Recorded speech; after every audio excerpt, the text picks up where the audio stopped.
Welcome back to our mental maths journey.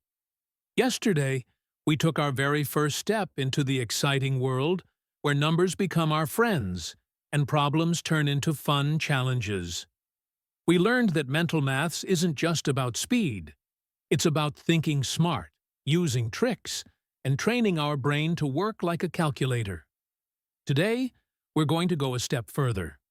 We'll discover new techniques that will make even big numbers feel small, and you'll see how simple patterns can save you lots of time. Remember, mental maths is like exercise for your brain. The more you practice, the stronger and sharper your mind becomes.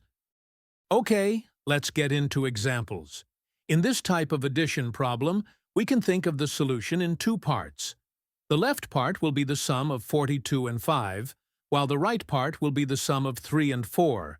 If there is any carry from the addition of 3 and 4, it will be carried over to the left part. Therefore, in this addition, the left part, the sum of 42 plus 5 equals 47.